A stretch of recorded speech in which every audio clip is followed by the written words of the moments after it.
Christmas എന്ന് കേൾക്കുമ്പോൾ കൊച്ചുകുട്ടികളുടെ പോലും മനസ്സിലുയരുന്ന ചിത്രമാണ് ക്രിസ്മസ് ഫാദറിൻ്റേത്. അദ്ദേഹത്തിന് നൽകപ്പെട്ടിരിക്കുന്ന പേര് സാന്റാക്ലോസ് എന്നാണ്. കുടവയറും നരച്ചു നീണ്ട താടിയും ചുമന്ന നീണ്ട കുപ്പായവും കോണിൻ്റെ ആകൃതിയിലുള്ള നീണ്ടു ചുമന്ന തൊപ്പിയും തോളത്ത് സഞ്ചിയും കയ്യിൽ നീണ്ട ദണ്ടുമായി പ്രത്യക്ഷപ്പെടുന്ന ആ രൂപം കൗതുകമുണർത്തുന്നത് തന്നെ.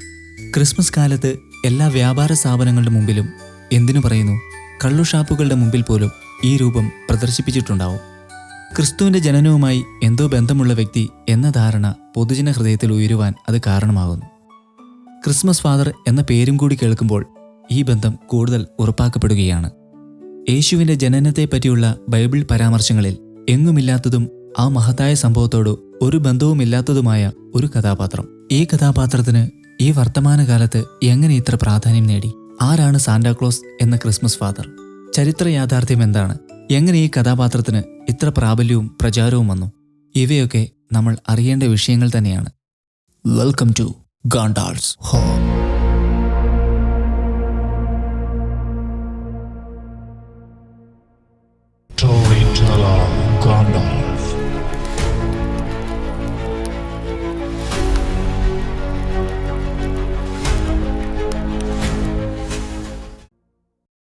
നിക്കോളാസ് എന്ന ചരിത്ര പുരുഷൻ AD 270 ജനിച്ചു എന്ന് വിശ്വസിക്കപ്പെടുന്നു.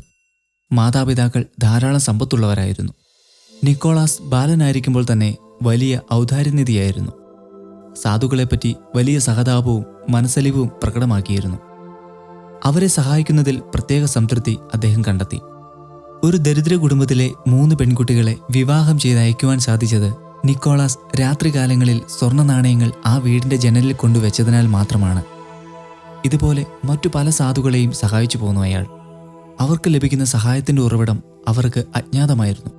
ഈ ഔദാര്യത്തിൻ്റെ അടിസ്ഥാനത്തിലാണ് ഇന്നുള്ള ക്രിസ്മസ് ഫാദർ തോളിൽ സഞ്ചിയുമായി സമ്മാനങ്ങളുമായി കടന്നു വരുന്നത്. ധാരാളം സമ്പത്തിനുടമയായ നിക്കോളാസ് അവയെല്ലാം വിട്ട് സഭയിലെ വൈദിക സേവനത്തിന് സന്നദ്ധനായി. തുടർന്ന് ബിഷപ്പുമായി. നല്ല തീക്ഷ്ണവാനായ സഭാ നേതാവും ഉദാരമതിയായ മനുഷ്യസ്നേഹിയുമായി അദ്ദേഹം പ്രവർത്തിച്ചു. റോമ ചക്രവർത്തി ഡയോക്ലീഷ്യന്റെ കാലത്ത് ക്രിസ്തീയ സഭയ്ക്ക് ഭീകരമായ പീഡനമേൽക്കേണ്ടി വന്നു. ആ ഘട്ടത്തിൽ നിക്കോളാസിനെ കാരാഗൃഹത്തിലടച്ചു. തൻ്റെ വിശ്വാസത്തിൽ നിന്നോ ആധ്യാത്മികതയിൽ നിന്നോ അയാൾ അണുമാത്രം വ്യതിചലിച്ചില്ല. പിന്നീട് കുസ്തന്തിയോസ് ചക്രവർത്തിയായി വന്നപ്പോൾ പീഡനം അവസാനിപ്പിച്ച് ക്രിസ്തീയ സഭയ്ക്ക് ആവശ്യമായ പിന്തുണയും പ്രോത്സാഹനവും നൽകി. ഈ അവസരത്തിൽ നിക്കോളാസ് സ്വതന്ത്രനായി. AD 325 ചേർന്ന നിക്കിയ സുന്നഹദോസിൽ അദ്ദേഹം സംബന്ധിച്ചതായി പറയപ്പെടുന്നു. അതിനുശേഷം AD 345 അദ്ദേഹം നിര്യാതനായി. അദ്ദേഹം പലപ്പോഴും സ്വയം വിശേഷിപ്പിച്ചിരുന്നത് പാപിയായ നിക്കോളാസ് എന്നായിരുന്നു. അദ്ദേഹത്തിൻ്റെ വിനയവും താഴ്മയും വെളിപ്പെടുത്തുന്ന വാക്കുകൾ. അദ്ദേഹം പിന്നീട് റഷ്യ, ഗ്രീസ് എന്നീ രാജ്യങ്ങളിലെ ക്രിസ്തീയ സഭയുടെ പാട്രൺ സെയിന്റ് എന്ന സ്ഥലത്ത് അവരോധിക്കപ്പെട്ടു.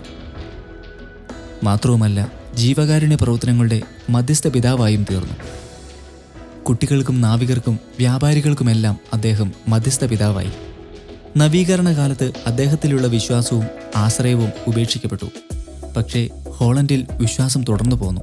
അവിടെ നിന്നുള്ളവർ അമേരിക്കയിലേക്ക് കുടിയേറിയപ്പോൾ നിക്കോളാസിലുള്ള വിശ്വാസം അവിടെ പ്രചരിപ്പിച്ചു. അപ്പോഴേക്കും പേരിന് രൂപഭേദം വന്നു. സെയിന്റ് നിക്കോളാസ് സാന്റാക്ലോസ് ആയി മാറി. ഇന്ന് ലോകം മുഴുവൻ അറിയപ്പെടുന്നത് ആ പേരിലാണ്. മാത്രമല്ല, ക്രിസ്മസ് കാലത്ത് അദ്ദേഹം സമ്മാനങ്ങളുമായി സന്ദർശനം നടത്തുന്നു എന്നുള്ള ഐതിഹ്യവും പ്രചാരത്തിലായി. ഇന്ന് ക്രിസ്മസ് ഫാദർ ഇല്ലാത്ത ക്രിസ്മസ് ആഘോഷം ചിന്തിക്കാൻ കഴിയില്ല. അത്രമാത്രം അവിഭാജ്യ ഘടകമായി തീർന്നിരിക്കുന്നു സാന്താക്ലോസ്. ബൈബിളിൽ ചരിത്ര പരാമർശമുള്ള കഥാപാത്രങ്ങളെക്കാൾ ഇന്ന് പ്രാധാന്യമർഹിക്കുന്നത് സാന്താക്ലോസ് ആണ്.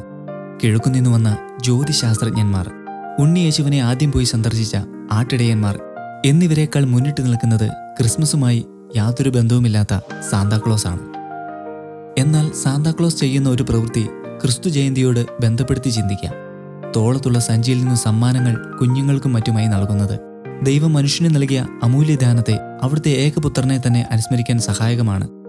ക്രിസ്മസിന് പരസ്പരം പാരിതോഷികങ്ങൾ കൈമാറുന്ന അത്യന്തം ഹൃദ്യമായ പതിവ് നിലവിലുണ്ടല്ലോ.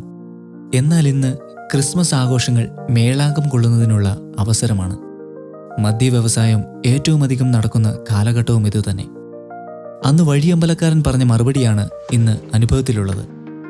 യാത്രാക്ഷീണിതനായി എത്തിയ ജോസഫിനും പ്രസവവേദനയിലായിരുന്ന മറിയത്തിനും വഴിയമ്പലക്കാരനിൽ നിന്ന് കിട്ടിയ മറുപടി ഇവിടെ സ്ഥലമില്ല എന്നായിരുന്നു. ഇന്നും ക്രിസ്തുവിന് സ്ഥലമില്ലാത്ത ആഘോഷങ്ങളല്ലേ നടമാടുന്നത്? സമാധാന സന്ദേശവുമായി വന്ന ദൈവപുത്രന് നമ്മുടെ ഹൃദയങ്ങളിലും ഭവനങ്ങളിലും സ്വാഗതമരുളുന്ന ക്രിസ്തു ജയന്തിയാകട്ടെ എന്ന് പ്രാർത്ഥിക്കുന്നു.